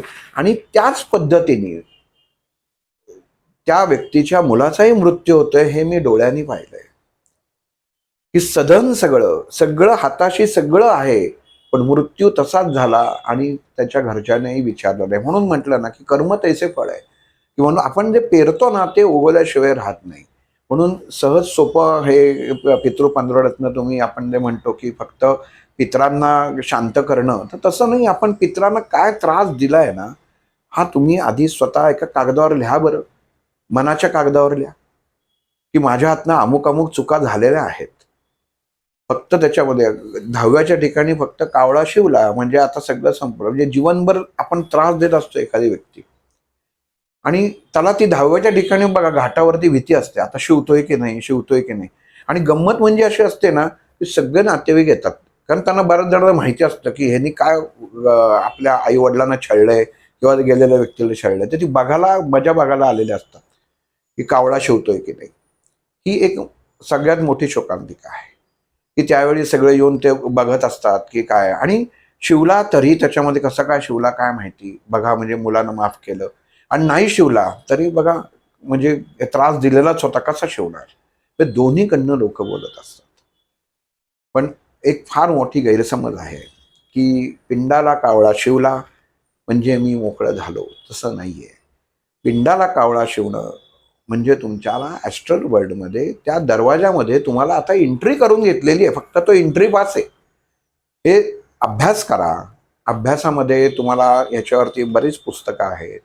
आणि सांगितलं ना की एकच गरुड पुराण हे सगळ्याच म्हणतात ना की 21 अपेक्षित जसं नवनीत पुस्तक होतं, तसं गरुड पुराण आहे की त्याच्यात दिलेलं आहे की मनुष्याची देहातनं तिथं एंट्री आहे. एवढंच कळतं की एंट्री झाली आहे, पण एंट्री झाल्यानंतर मी त्या लोकांनी स्वीकारलंय, पण ते परतही येऊ शकतात ना. जशी आता 15 दिवस पितरांना बाहेर सोडलं जातं की तुम्हाला काय पाहिजे काय नाही, त्यांचे दिवस असतात. कुठलेही मनामध्ये वाईट विचार आणू नका. जो उत्तम कार्य करतो, ज्याचं मन शुद्ध आहे, मन पवित्र आहे, ज्यांनी आपल्याला आपलं जीवनभर त्रास दिलेला नाहीये, त्यांना कशाची घाबरायची भीती नाही. म्हणजे मी परत एकदा सांगतो, मी माझ्या गुरुकडनं काय शिकलो, काही अधिकारी व्यक्तींकडनं माहिती काढून घेतली. त्याच्यावरनंच तुम्हाला सांगतो की अमुक खरेदी करू नका, तमुक खरेदी करू नका, हे लग्न जुळत असेल तर जुळवू नका. अगदी कोणीही लग्न करत नाही, सांगायला कशाला पाहिजे की ह्या काळामध्ये लग्न केलेलं चांगलं नाही. असं काही नाहीये. हे ह्याच्यामध्ये शुभ कार्य करू नका. मग आधी तुम्ही शुभ कार्य कशाला म्हणता? म्हणजे भरणी श्राद्ध करणं याला शुभ शुभ श्राद्ध म्हटलेलं आहे. मग ते श्राद्धच आहे ना. पण भरणीला जर शुभ श्राद्ध जर म्हटलेलं आहे, तर मग ते तुम्ही करायचं नाही का? शुभ शब्द सगळीकडेच आला. म्हणून आधी तुम्ही समजून घ्या की कृती काय आहे. आणि जर तुम्ही काही केलेलं नसेल, आई वडिलांची सेवा, बरं अजून याच्यात एक गंमत सांगतो की कॉमन येणारा प्रश्न किंवा प्रॉब्लेम. 2 मुलं असतात, एक अतिशय आई वडिलांचं करत असतो, सेवा पूर्ण सगळं आई वडिलांचं करतो, आणि दुसरा विचारतच नसतो. आणि होतं काय की आई वडिलांचा मृत्यू होतो, आणि आई वडिलांचा मृत्यू झाला की जो करत असतो ना त्याच्या पाठीमागं नाना संकट लागतात, किंवा तो अगदी होत्याचं नव्हतं होतं त्याचं. आणि ज्यांनी आई वडिलांचं काहीच केलेलं नसतं, तो मात्र सुख अगदी त्याच्यामध्ये इतका तो भरभराट होते त्याची. आणि मग प्रश्न उपस्थित व्हायला सुरुवात होते की ज्यांनी आई वडिलांचं केलं त्याला असे प्रॉब्लेम का, आणि ज्यांनी विचारलं नाही, जो विचारत नाही, तो मात्र सुखात आणि आनंदात राहतो. आणि हे खूप कॉमन आहे. हे खूप कॉमन आहे की त्याच्यामध्ये. पण त्याचं उत्तर असं आहे की आपण भौतिक गोष्टींच्या अनुषंगाने हा सगळा निष्कर्ष काढत असतो की पैसा आहे, लखता आहे. तर तसं नाही. काय असतं, पूर्वजन्म, पूर्वकर्माचं जे फळ आहे हे त्यावेळी त्या मनुष्याचं, म्हणजे जो उत्तम आई वडिलांची सेवा करत असतो, तर तेव्हा त्याचं फळातनं ते मुक्तता, त्या पापातनं मुक्तता जे होत असते ना, तर त्याचंच एक ऋण असतं की आई वडिलांची सेवा केलीस तर तुझा जे नंतर आई वडील गेल्यानंतर तुझं नुकसान झालं असताना ते डबल होणार असताना त्या आई वडिलांची सेवा करून निम्म्यावर येतं. ही वैचारिकता मनुष्यात नसते.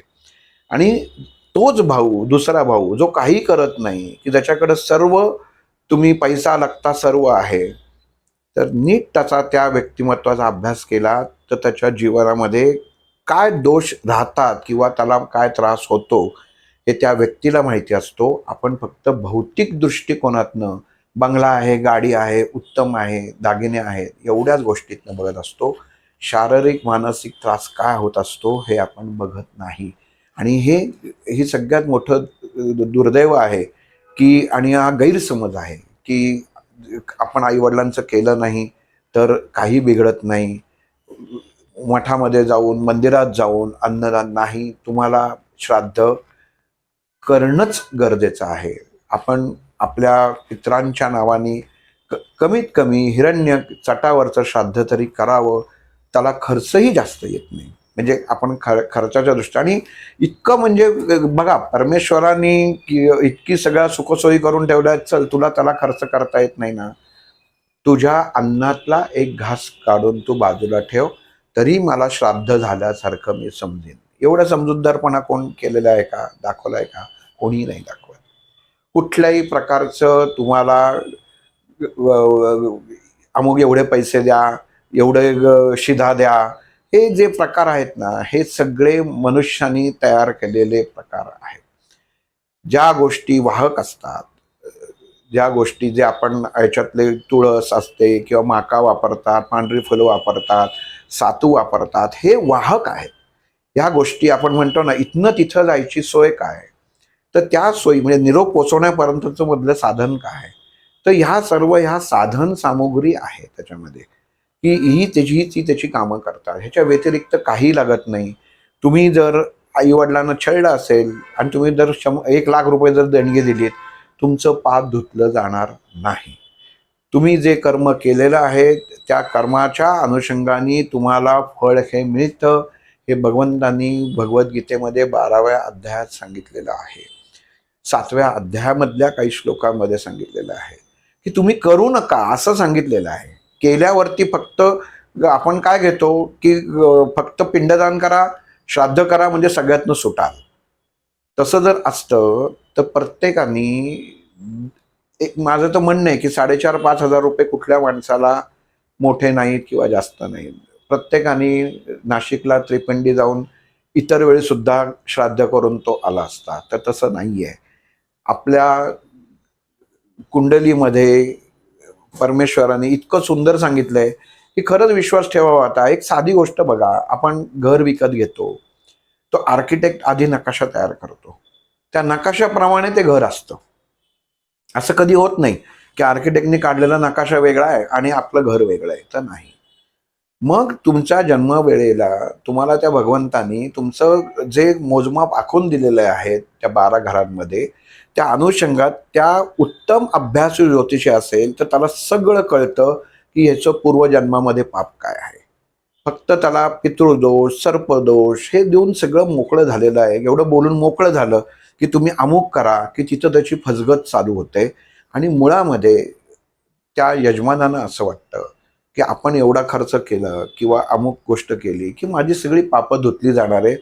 मित्रांनो, गंगेमध्ये पापं धुतली जात नाहीत. गंगेमध्ये शरीर धुतलं जातं. पाप तुमच्या अंतर्मनामध्ये असतं. जेव्हा तुम्ही पाण्यात गंगेत डुबकी मारता तेव्हा तुमचं शरीर भिजतं, बाहेर येता तेव्हा अंतर्मनातलं पाप घेऊनच त्या गंगेतनं तुम्ही बाहेर येत असता. त्यामुळं मनातलं पाप धुतलं जाणं हे खूप महत्त्वाचं आहे. शरीर धुतलं जाणं महत्त्वाचं नाही आहे. हा खूप गैरसमज आहे लोकांचा की तिथं गेल्यानंतर पाप धुतले. असं असतं तर सगळ्यांनी खूप सोपं केलं असतं, गुन्हे केले असते, खून मारामाऱ्या करत जाऊन फक्त गंगेत धुतलं, डुबकी मारली की त्याच्यामध्ये आलं नाही. अंतर्मन काय आहे ते जो पण स्वच्छ नाही तोपर्यंत तुम्ही जीवनामध्ये उत्तम जीवन जगू शकणार नाही. आणि ह्या पितृ पंधरवड्यामध्ये ह्याचा तुम्ही अभ्यास करणं गरजेचं आहे की माझ्या हातनं चुका काय झाल्या. हा पहिला भाग काढा. नुसतं त्या तिथीला श्राद्ध केलं किंवा त्याच्यामध्ये मी काही दान केलं तर सगळं झालं तर असं समजू नका. दान करताना बाहेर दुकानातनं काही घेतलं आणि जाऊन तिथं दान केलं, त्यांना आवडता कपडा दान केला, हे तुम्ही ठरवणारे कोण नसतं, त्या व्यक्तीपर्यंत पोचतच नसतं. म्हणून जे सांगितलेलं आहे ना की त्याचं पाण्याने त्याच्यामध्ये मनुष्य बघा, असं कोणी आहे का की अमुक व्यक्ती गाडीमुळे तडफडून मेला, गाडी मिळाली नाही म्हणून, दागिने मिळाले नाही म्हणून तडफडून मेला नाही. मनुष्य अन्न पाण्या वाचूनच तडफडून मरतो. हे कायम म्हणजे शब्द सुद्धा इतके आपल्या संस्कृतीत खूप महत्त्वाचे आहेत की तडफडी कशाने होते तर फक्त अन्न आणि पाण्यामुळे होते. त्यामुळं कधीही कृपया ज्यांच्या घरामध्ये वयस्कर माणसं असतील, आपण जेव्हा जेवढी सेवा त्यांची कराल, मी असं म्हणत नाही. अजून एक कसं असतं, प्रत्येक नाण्याला दोन बाजू असतात. प्रत्येक वेळीच मुलगा किंवा सून हे अपराधी नसतात. काही वेळा त्या व्यक्तीसुद्धा अपराधी असतात की त्यांच्या वागण्यामुळे, स्वभावामुळे त्यांना ह्या गोष्टींसाठी पात्र व्हावं लागतं. असं मी म्हणेन. पात्र व्हावं लागतं म्हणजे काय, की नशीबच त्याला तिथं आणून सोडतं. काही जणांची मुलं सुना अतिशय चांगली असतात, उत्तम असतात, विचारणारी असतात, पण मनुष्याचा स्वार्थी हेकेखोर स्वभाव हा सुद्धा, म्हणजे अशी सुद्धा उदाहरणं मी पाहिलेली आहेत की ज्यांच्यामध्ये, कारण मी त्यांना जाऊन भेटलेलो आहे. हे मी प्रॅक्टिकली जाऊन भेटलोय म्हणून हे मी तुम्हाला सांगतोय की तिथं त्यांचा काही दोष नव्हता, पण स्वभाव, आपण म्हणतो ना स्वभावाला औषध नाही, तर तसा हा त्याच्यामध्ये प्रकार येतो. त्यामुळं आपण जे काही आता हे करणार आहोत की 15 दिवसामध्ये जी तुम्हाला गोष्टी करायच्या आहेत, ही तुमच्या मनाचा फक्त हा अभ्यास करा. माझं कुठं चुकलं आहे, तिथं चुकलं असेल ना, ही चूक होणार नाही ह्याची काळजी तुम्ही घ्या. शेवटी कुठलीही आई, आपण मुलांनी किती जरी हे केलं ना, तरी कुठलाही आई आपल्या मुलाबद्दल आहे ना वाईट चिंतत नाही, किंवा तिच्याबद्दल मुलाला असं व्हावं किंवा तसं व्हावं हे चिंततच नाही. तुम्ही पाणी द्या, नका देऊ. म्हणजे बघा, जिवंत असताना तिने कंप्लेंट केली नाही, ती मेल्यानंतर मी काय कंप्लेंट करणार आहे? आणि अपराधी भावना त्याच व्यक्तीला येते, किंवा त्याच लोकांना दुःख वाटतं किंवा भीती वाटते की ज्यांनी आपल्या जीवनामध्ये चुकीचा मार्ग अवलंबलेला असतो, चुकीच्या घटना किंवा कृती त्यांच्या हातनं घडलेल्या असतात, किंवा त्यांचं सद्य आचरण हे चुकीचं होत असतं. म्हणून तीच माणसं घाबरतात, नाहीतर माणसाला घाबरायची भीती नाही. कोणालाही कशासाठी घाबरायचं? नित्यकर्म आहे, पूर्वजांना जे पाहिजे ते त्यांना आपण देऊन मोकळं व्हावं. पण त्याच्यामध्ये कुठल्याही प्रकारे घाबरून जर तुम्ही कर्म करत असाल तर त्याला फळ येणार नाही. आज तुम्ही बघत असाल, वंशज पूर्ण कित्येक जण घरामध्ये आत्ता आहेत, सगळे प्रकार करतात.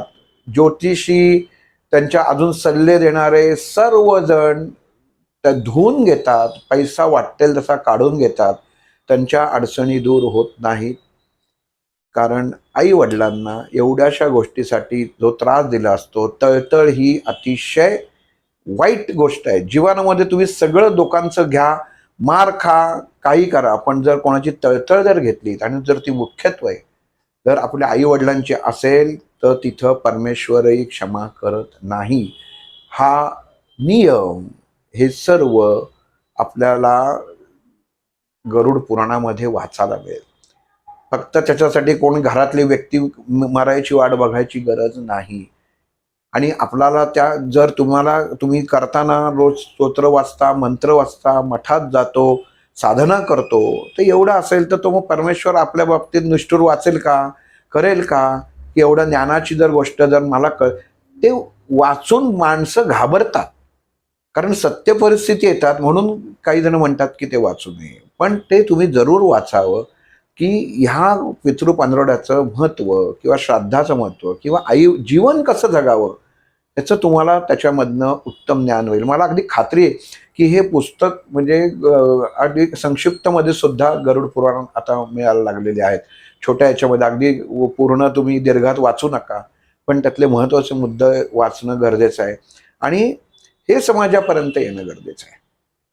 गरुड पुराणामध्ये फक्त वाईट गोष्टी करू नका एवढं हे काय, तुम्ही प्रत्येक जण दहा सांगतात, आई वडिलांच्या नावाने अमुक करा, आई वडिलांच्या नावाने तमुक करा. ज्या गाईला आपण अन्न देणार आहोत, तर छळलेल्या हाताने तुम्ही जर त्या गाईला अन्न दिलं तरी गाय खाईल, पण तुमच्या मनामध्ये असलेली जी एक खोल जखम असते की आपण छळलेलं आहे, ती जाईल का हो? एवढं सोपी गोष्ट आहे का?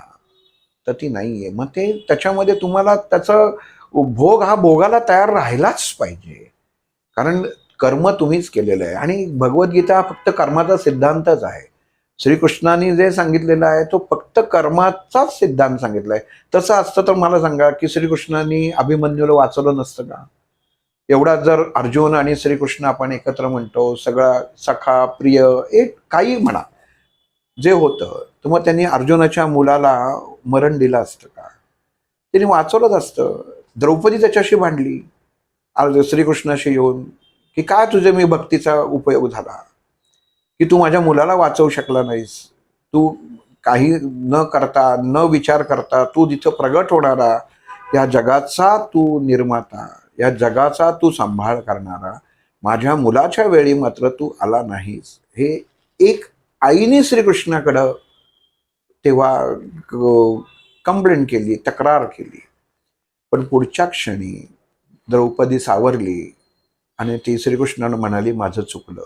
कारण विधीने जे लिहून ठेवलेले विधान जे लिहून ठेवलेलं आहे हे प्रत्येकाने मान्य करणं गरजेचं आहे की परमेश्वर हे आपल्या बाबतीत, हे उदाहरण आपण घ्यायचं आणि एका कानाने ऐकून सोडून द्यायचं नाहीये. भगवंत जे करतो ते नियमामध्ये राहूनच आणि आपल्या चांगल्यासाठीच करतो, हे प्रत्येकाने कायम लक्षात ठेवणं गरजेचं आहे की जीवनामध्ये आपल्या स्थिती ज्या आहेत ह्या त्या परमेश्वराने आपल्याला दिलेले उत्तम क्षण आहेत. फक्त जसं म्हणतो ना की आपण वागावं कसं, हे परमेश्वराने बुद्धी दिलेली आहे. पण तुम्ही जर ती चुकीच्या पद्धतीने वापरली तर तुम्हाला भोग हे भोगायलाच लागणार. म्हणून आपण जे आत्ता पितृ पंधरवड्यात आहेत की ठीक आहे तुम्ही श्राद्ध करा, नका करू. अजून ह्याच्यामध्ये एक गोष्ट नेहमीची प्रकर्षाने याच्याबरोबर येणारी हे सांगतो की बरेच जण देहदान करतात की देहदानामध्ये आपल्याला असं वाटतं की देहदान केलं की झालं. पण एक ह्याच्यावरती सुद्धा जर काही मोठमोठे अभ्यासक आहेत किंवा आपल्या शास्त्रामध्ये काय दिलेलं आहे की बघा मनुष्य जेव्हा शरीर आत्मा शरीर सोडतो तेव्हा आपण त्याचं दहन करतो आणि खाली लिहितो की हा पंचतत्वात विलीन झाला. मग ज्या मनुष्याला, ज्या देहाला, ज्या गर्भाला भगवंतांनी हा जन्म दिलेला आहे, तर शास्त्रामध्ये सांगितलेलं आहे की त्याच भगवंताला त्यांनी जसं आपल्याला हे सगळं दिलेलं आहे ना तसं त्याला परत देणं गरजेचं आहे.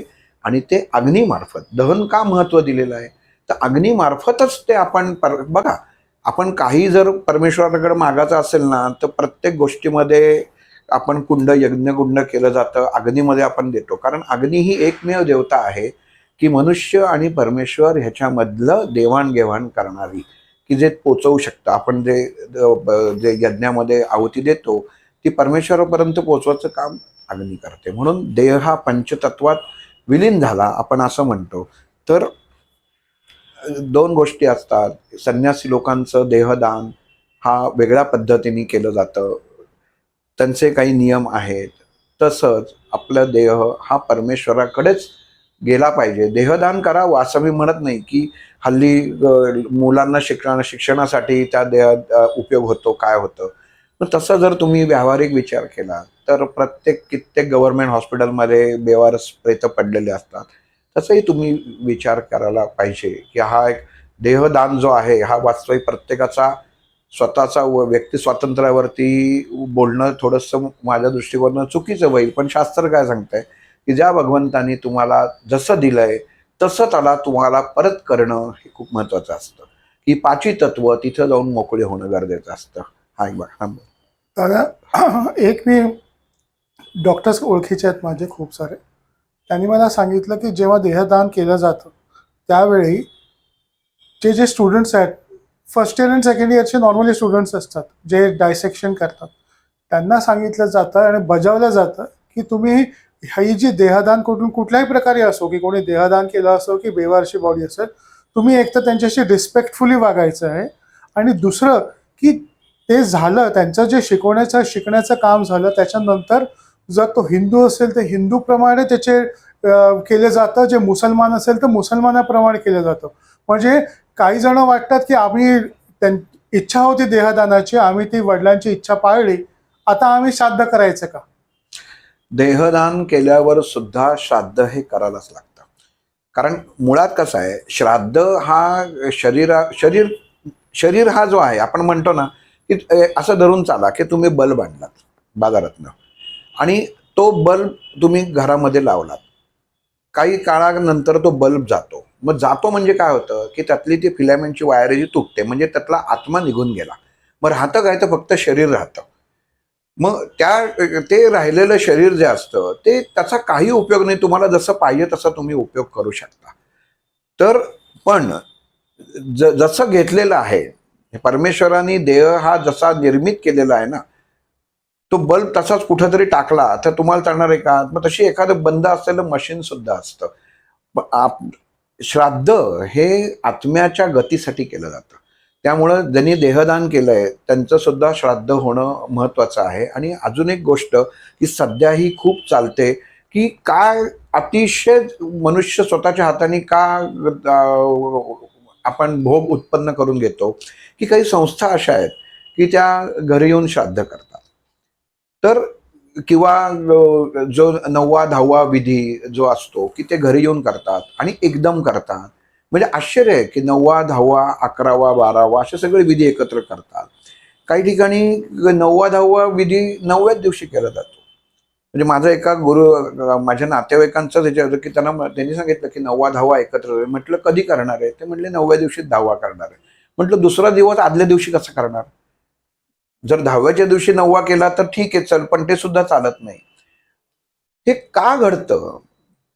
9वा जो विधी असतो, आपण कधी ज्या घरामध्ये जातो ते गुरुजी तिथं असे आपण म्हणतो की पिंड बांधलेले असतात आणि असे झेंड्यासारख्या त्या कृती केलेल्या असतात. म्हणजे जर तुम्ही बघितलं की त्या अशा झेंड्यासारख्या कृती, उभ्या दांड्या असतात, काय असतात. तर 9वा दिवशीचा जो विधी असतो ना, तर त्या दिवशी तो जो ज्यांनी देह ठेवलेला असतो की जो आत्मा असतो ना, तर त्याची जायची तयारी केलेली असते साधनांची. हा 9वा दिवसाचा विधी हा तो असतो. आता समजा मला इथनं मुंबईला जायचंय, तर मी मुंबईला चालतही जाऊ शकतो, म्हणजे तेवढा वेळ लागेल. विमानाने जाऊ शकतो, पटकन पोहोचेन. रेल्वेनेही जाऊ शकतो. म्हणजे जल, वायू ही जी सगळी किंवा रस्ता, हे जे सगळे मार्ग आहेत ना, त्या सगळ्या मार्गांकडनं त्या आत्म्याला सांगितलं जातं की तू तिथं जा. तुला आता ही सगळी तुझी सोय करून ठेवलेली आहे आणि ह्याच्या सोयीतनं चॉईस इज युअर्स. म्हणजे हा तुझा निर्णय की तू त्याच्यातनं काय घ्यायचंय. म्हणजे अगदी होडी सुद्धा केली जाते. पण तिथं आपण काय करतो, काही काही गुरुजीच असतात की हे सांगतात की आपण काय कृती करतोय आणि आपण समजून घेत नाही. आपण फक्त काय आचमन करा, ते मंत्र म्हटलं झाला की तिथं बाहेर पिंड ठेवा, झालं, हे नेसून आपण परत घरी या, हे एवढंच करतो. पण विधी काय करतो हे आपल्याला माहीत नसतात. आणि जसं देहदान केल्यानंतर दिलेलं आहे की प्रत्येक देहामधले आपलं जरी शरीर असलं तरी प्रत्येक अवयवामध्ये जीव हा हळूहळू हळूहळू जात असतो. प्रत्येक एकाच वेळी जेव्हा आत्मा शरीर सोडतो तेव्हा त्यातला जो जीव असतो ना, तर तेवढं जात नाही. पाल बघा, जर कधी आपण पालीचं बहुतेक जणांना बघितलं असेल की शेपूट तुटतं, म्हणजे ती पाल पळून जाते, पण ते शेपूट आहे ना बराच वेळ ते वळवळत असतं. मग आता जर ती पालच निघून गेली तरी ते शेपूट कसं वळवळतं? कारण तो जीव त्या शेपटामध्ये असतो. याचा अर्थ की आपल्या देहामध्ये प्रत्येक भागामध्ये जीव किती वेळ असावा, ते चैतन्य किती असतं ना, हे ठरलेलं असतं. आणि सगळ्यात उत्तम चैतन्य तेजस्वी जे असतात ते मनुष्याचे डोळे असतात. म्हणून बघा, मनुष्य गेला की डॉक्टर येऊन पहिलं बॅटरीने डोळे तपासतात, बाकी कुठला अवयव तपासतात तर नाही. कारण डोळे तपासतात, कारण डोळ्यातला अग्निवर्ण त्यांना कळतं की मनुष्य अचेतन अवस्थेत आहे का चेतन अवस्थेत आहे. तर हे केलं. आणि दुसरी गोष्ट की संस्थांमार्फत आपण एवढंच सगळ्या गोष्टी जीवनामध्ये करत असतो. अगदी दिवाळी असं म्हणतो की 4 दिवसाची दिवाळी एकत्र करू. पहिल्या दिवशी नरक चतुर्दशी, लक्ष्मीपूजन एकत्र जरी आलं तरी, गुढीपाडवा, भाऊबीज, आणि त्याच्यानंतर लग्नातला जो म्हणजे तो त्या दिवशीचा पाडवा, अगदी बायकोची सगळ्या गोष्टी एकत्रित करून करतात. एका दिवशी करू का? मग ह्याच्यामध्ये तुमचं चालढकल का असते? जे शास्त्राने त्याचे काही जे नियम दिलेले आहेत, ते नियम म्हणून सांगितलं ना की गरुड पुराण वाचणं हे खूप महत्वाचं आहे. तुम्ही भीती सोडून द्या, त्या भगवंताशी त्याला नमस्कार करा आणि ते तुम्ही वाचा की जीवन कसं जगावं. आणि हे वाचत नाही ना, म्हणून इतर जण त्याचा फायदा घेतात. आणि कृपया म्हणजे मला कोणाला नावं ठेवायची नाही किंवा कोणाच्या कार्यामध्ये बाधा आणायची नाही, पण गायत्री मंत्र म्हणणं सुद्धा काही काही लेडीजना अलाउड नाही. असं म्हणायचं की तो सूर्यमंत्र आहे म्हणतात. जसं दत्तात्रयांचं गुरुचरित्र जे आहे की टेंबेस्वामींनी गुरुचरित्र काही भाग जो स्त्रियांच्या रजस्त्रावाला कारणीभूत ठरतो, त्रासाला, तो वगळून त्यांनी परत गुरुचरित्र लिहिलेलं आहे. म्हणजे लगेच हमरी तुमरीवरती यायची गरज नसते. आम्ही म्हणणार, आम्ही करणार, तर तसं नसतं. हा अग्नितत्वाचा सगळा खेळ असतो की या अग्नितत्वाचा शरीरावरती वाईट परिणाम होऊ नये म्हणून हा शास्त्रांनी याच्यावरती टाकलेला एक त्याच्यात नियंत्रण आहे की त्या गृहिणीलाच त्याचा त्रास होऊ नये. पण तरी आता हल्ली होतो, मग ते त्रास होणारच आणि ते होतातच की त्या पद्धतीने. आणि हल्ली आपण बघितलं नाही, श्राद्ध सुद्धा काही ठिकाणी म्हणजे गृहिणी पण त्याच्यामध्ये असतात. तर नाही, आपण थोडंसं त्याचा नक्कीच अभ्यास होणं गरजेचं आहे आणि ते आपल्या शास्त्रात दिलेलं आहे ना, त्या अनुषंगानेच त्याच्यात चालणं गरजेचं आहे. किंवा मग आपण महाभारत किंवा जे टी व्हीवरती सिरियल बघतो किंवा आत्तापर्यंत आहे, तर अशा ठिकाणी कुठं आपल्याला असे म्हणजे स्त्री पौरोहित्य करणारे किंवा कोणी आढळलेत का, किंवा कुठल्या काही ठिकाणी आहेत ना, तर याचा एक चांगल्या दृष्टिकोनातनं विचारावा. म्हणजे समाजाच्या हितासाठीची असलेली गोष्ट सांगतो की त्यातनं विचार व्हावा की काय आहे आणि काय नाही. पण श्राद्ध कोणी घरात गेलं ना, तर कृपा करून उत्तम प्रकारे त्याला गतिजा आत्म्याला मिळवण्यासाठी जर आहे ना, तर ते पूर्ण दिवस करणं गरजेचं असतं आणि ते करावेच. आपल्या शास्त्रात दिलेलं आहे, प्रत्येक दिवस वेगळा करा. रजा मिळत नाही, एकत्र करू, तिसं करू, कुठेही ती ॲडजस्टमेंट करू नका, अन्यथा करूच नका. कारण काय आहे, काहीतरी करायचं म्हणून केलेलं. आणि अगदी हात जोडून सांगतो, जे गुरुजी असतील किंवा जे पुरोहित असतील की ते म्हणतील ठीक आहे तुम्ही म्हणताय ना, तर आपण एकत्र करू, तर ते ते ते त्यांच्या तत्वाशी प्रामाणिक नाहीत हे याच्यातनं सिद्ध होतं. कारण जे शास्त्राने सांगितलेलं आहे त्या शास्त्राच्या पद्धतीनेच गोष्ट करणं गरजेचं आहे. युधिष्ठिराने नाही केलं, सगळ्यांची श्राद्ध केली. जेवढे मारले गेले त्यांचं सगळ्यांचं पिंडदान युधिष्ठिराने केलं. ते एकत्र केलं का किंवा कॉमन केलं गेलं का, तर ते नाही केलं. त्याच्यामुळे त्यांनी वेगळं यांनी केलं. कुत्र्याला आपण नुसतं पितृ पंधरवड्यात खायला कशासाठी खायला घाला, काय कुत्र्याचं महत्व, धर्माशी निगडीत आहे. तो धर्म हा जो भाग आहे या धर्माशी ते श्वान निगडीत आहे म्हणून त्याला खायला घालायचा. प्रामाणिकपणा हा त्याच्याशी एक निगडीत आहे. गाईला खायला घालताना 33 कोटी देवतेंचा वास त्या गायीमध्ये आहे म्हणून गायीची पण निवड केलेली आहे. आणि जी दृष्टी दृष्टी जे आपण म्हणतो ती त्याला दृष्टी दिलेली आहे म्हणून त्याला. आणि रोज घातलं तरी चालेल, रोजच घालावं असं म्हणणार की आपण अन्नातला आणि उरलेलं घालू नये. उरलेलं तुम्ही जर पक्ष्यांना आणि यांना घातलं ना, ठीक आहे घाला, हरकत नाही, पण अर्थ बदलतो, लक्षात घ्या. मला नकोय म्हणून जर तुम्ही दुसऱ्याला अन्न दिलं तर त्याचं पोट भरेल, पण मला नकोय म्हणून तुम्ही दुसऱ्याला अन्न दिलं आणि त्याला म्हणलात मी अन्नदान केलं, तर ते अन्नदान होत नाही. आधी दुसऱ्यांचा विचार करून त्यांना देऊन. म्हणून मी मागही आपल्या तारक मंत्रात सांगितलं होतं की स्वामींना जरी तुम्ही प्रसाद दाखवलात ना, तरी बाहेर असलेल्या भुकेल्याला पहिल्यांदा तो प्रसाद मिळतो आणि मग आपल्याला मिळतो. म्हणजे लक्षात घ्या, ह्याला खरं अन्नदान म्हणतात.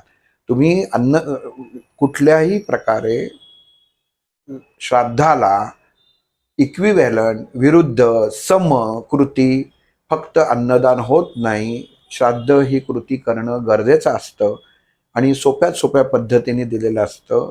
त्याची नीट चौकशी करा. कुठं अडचण वाटली सरळ आपल्या इथं जा, पुस्तक विकत घ्या. त्याच्यामध्ये प्रत्येक अनुक्रमणिकेने सगळ्यांना तुम्हाला गरुड पुराणामध्ये दिलेलं आहे. शंका असेल त्यांना विचारा, त्या पुस्तकात बघा आणि त्याप्रमाणे ते कर्म करा. उगाच करायचं आहे म्हणे करू नका. आणि आपल्याला श्राद्ध करताना आई वडिलांची क्षमा मागाची वेळ येणार नाही, ही जर तुम्ही काळजी घेतलीत, हे सगळ्यात मोठं श्राद्ध असणार आहे. की आपलं आचरणच इतकं उत्तम. आई वडील म्हणजे फक्त आपले जन्मदाते नाही म्हणत आहे, वडीलधारी माणसं किंवा कोणीही असो, त्याचा आपण अपमान किंवा आपल्यातनं चूक होत नाहीये ना समाजात वावरताना, हे मात्र लक्षात असणं गरजेचं आहे.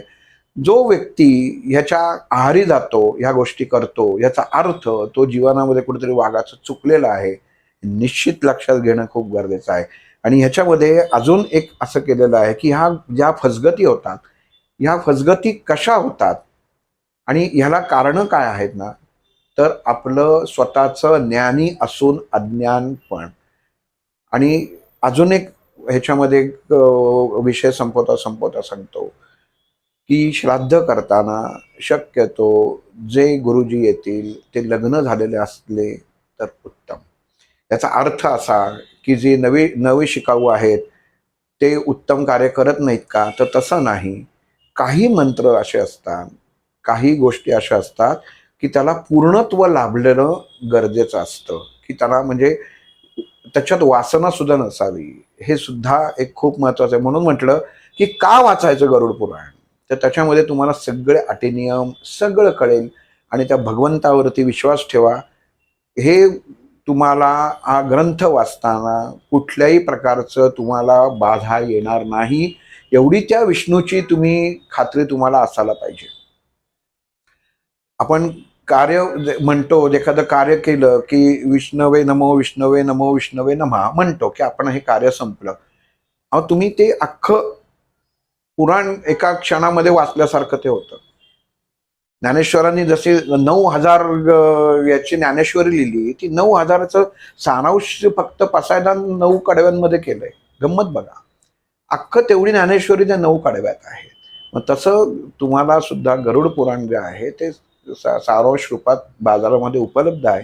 नक्की वाचा. ऑनलाईन बघू नका. कारण त्याच्यामध्ये प्रत्येकाने प्रत्येकाच्या जसं मी माझे काही विचार मांडले, की त्याच्यात हे शास्त्रात धरून सुद्धा असतील आणि अशास्त्रीय सुद्धा असू शकतात त्याच्यात. पण खात्री जी आहे ना, की ती तुम्ही त्या पुस्तकातनं कन्फर्म करून घेतली पाहिजे आणि आपलं आचरण उत्तम ठेवा. कोणी जर भुकेला दिसला, त्याला आपला डबा माझ्याजवळ आहे, हे मी तुम्हाला का सांगतोय? पितर कशी जवळ येतात ना, ते सांगतो. आपण ट्रॅफिकमध्ये उभा असतो, एखादा येऊन अन्न आपल्याकडेच मागतो, इतरांकडे मागत नाही. का मागत नाही आपण हा विचार करत नाही. आपण त्याला म्हणतो हाडहूड. ठीक आहे, तुम्ही नका काही देऊ काही नको, पण ते हाडहूड करायची सुद्धा गरज नाही. पण अन्न जर मागितलं तर तुम्ही तुमच्यातला घास तसाच त्याला द्या. ही खरं पितृसेवा होते. हे तुम्ही माना नाही तर नका मानू. पण ती व्यक्ती कुठलीही तुमच्या जीवनामध्ये कुठलीही व्यक्ती जेव्हा येते, ही कारण असल्याशिवाय परमेश्वर ती तुमच्या जीवनात आणत नाही. अगदी रस्त्यात एखाद्याला झालेली धडक सुद्धा काहीतरी कारणासाठी झालेली असते. तर थांबतो. श्रीराम. प्रेक्षकांना एक विनंती आहे की उद्याचा एक एपिसोड आहे. एक मोठे हरिभक्त पारायणकार आहेत, ते आपल्याला गरुड पुराण या विषयाबद्दल वा माहिती देणार आहेत. वा वा. तर उद्याचा प्लीज एपिसोड नक्की तुम्ही पाहावा. दादा, तुम्ही आज आम्हाला वेळ दिला, खूप धन्यवाद. धन्यवाद. श्रीराम.